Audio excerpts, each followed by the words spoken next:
E agora, no quadro Fala Trabalhador, desta quarta, o advogado do Sindisaúde, Marcel Fará, vai falar sobre direito à greve, participação em paralisações, negociação sindical, isso do ponto de vista jurídico. Acompanhe aí com a gente. Greves para os servidores públicos. Todas as vezes que os servidores públicos tentam entrar em greve, surgem um monte de dúvidas.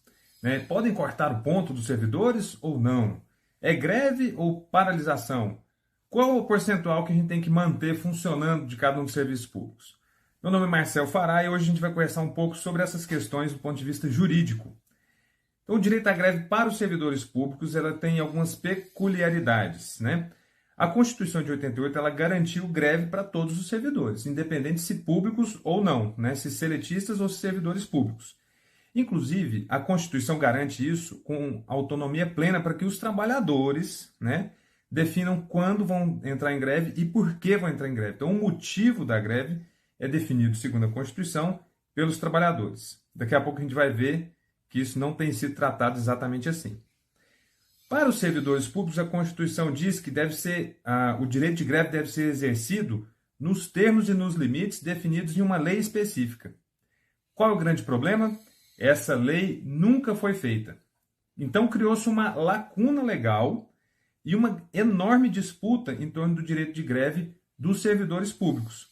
Pode fazer? Não pode fazer? É um direito garantido pela Constituição, mas tem que ser regulamentado por uma lei, mas essa lei não existe.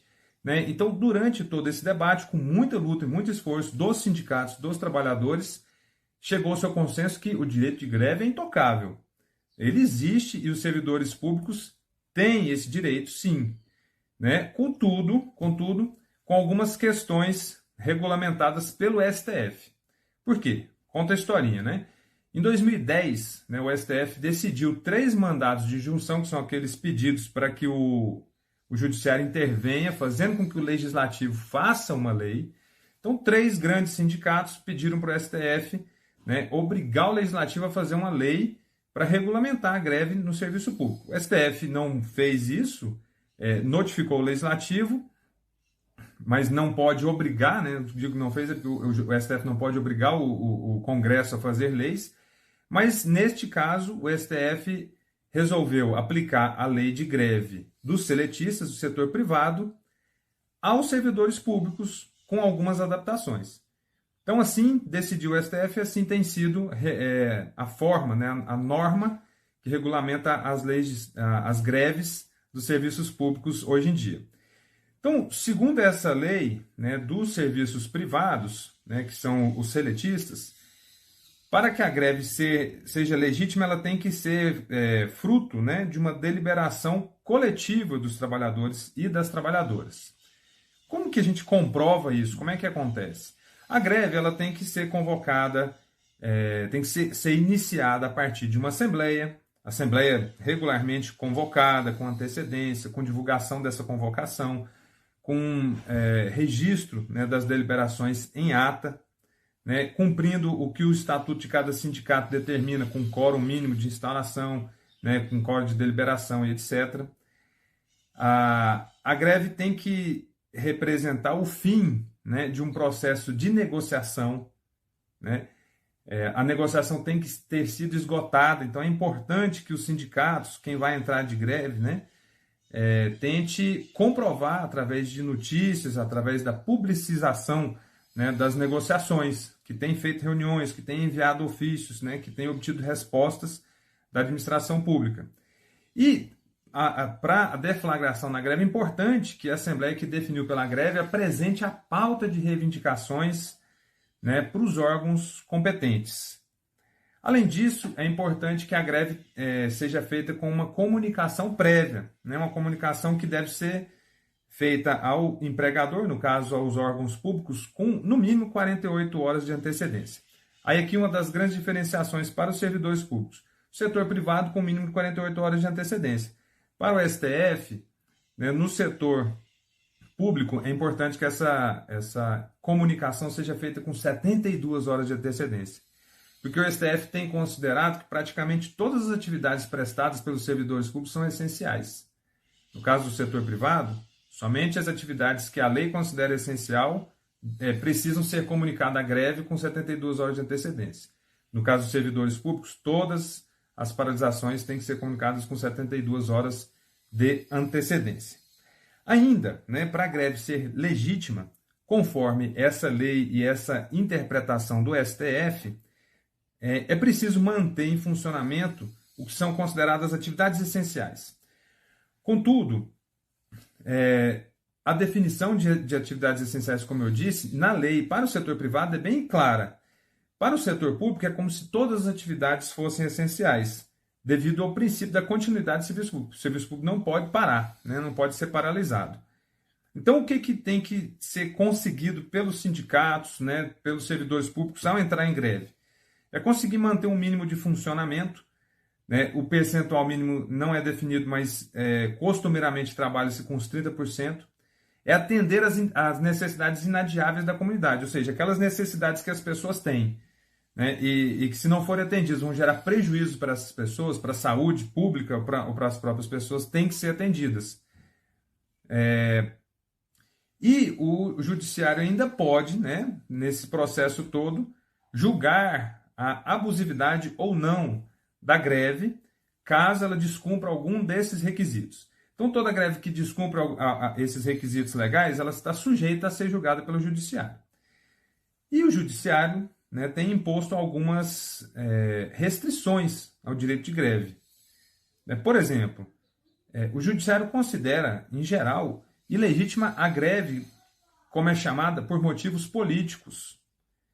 O problema é que para os sindicatos, para os trabalhadores, praticamente todos os motivos são políticos, pois derivam, inclusive, de decisões políticas, de onde vai se priorizar, por exemplo, o investimento público, o uso do orçamento. Então, a reivindicação salarial do servidor público é também uma decisão política.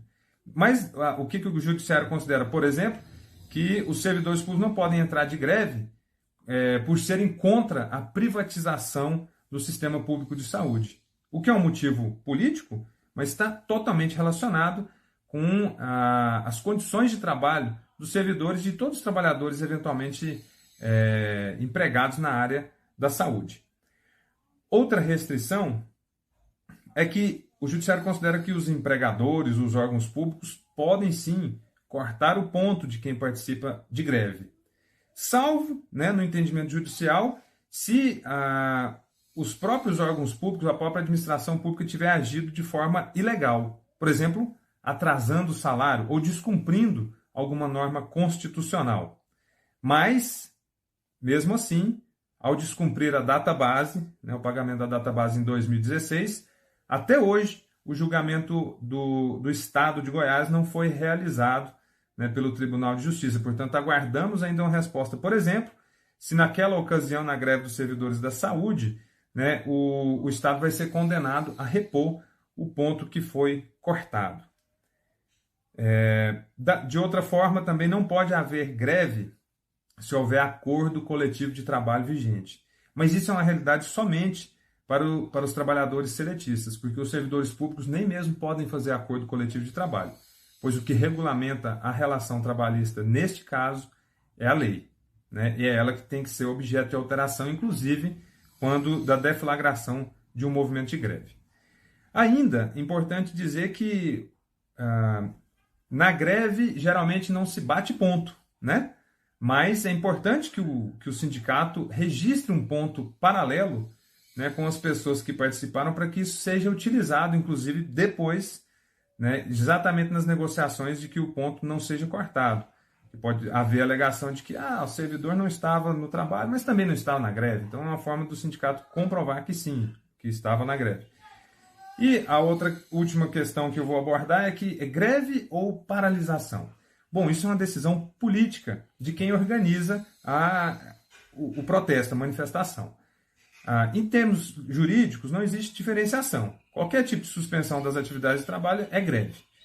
Quando, costumeiramente, né, a greve por tempo determinado, aquela em que vamos paralisar o serviço durante uma manhã, uma tarde, ela é chamada apenas de paralisação. O que nós temos recomendado é o seguinte: a paralisação ela é vista com menos restrições pelo Poder Judiciário do que a greve. Então, às vezes, é estratégico utilizar a ideia de que nós vamos apenas paralisar momentaneamente algum serviço em manifestação, né, pela luta né, das reivindicações que a gente apresentou, né, para os órgãos públicos, para os nossos empregadores. Então, fica mais palatável utilizar o termo paralisação, mas ele praticamente não tem diferença com a greve. É isso aí. E aí ficam as dicas aí do doutor Marcel Fará sobre o direito à greve, as paralisações. Depois a gente dá uma olhadinha lá no site do Sindsaúde, no Facebook, no YouTube, que a gente pode ter essas informações.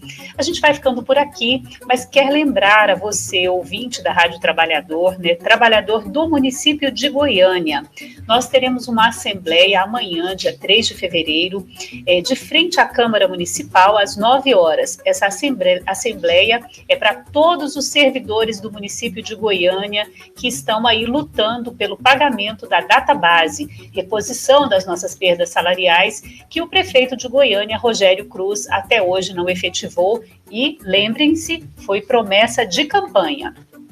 Outra coisa que a gente gostaria de lembrar a vocês, sexta-feira, dia 4 de fevereiro, nós teremos a Assembleia dos Trabalhadores do Estado de Goiás. Nós estamos, né, vale lembrar, há mais de 10 anos sem pagamento de database, os trabalhadores do Estado em condições extremamente precárias. Nós precisamos lembrar que é direito do trabalhador a reposição das perdas salariais e o governo Caiado, né, que se diz profissional de saúde, que disse que iria valorizar os trabalhadores da saúde, até hoje sequer recebe os sindicatos para negociar. Então, nós estaremos sexta-feira de frente ao Palácio do Governo, às 9 horas, numa Assembleia dos Trabalhadores do Estado. Participem conosco.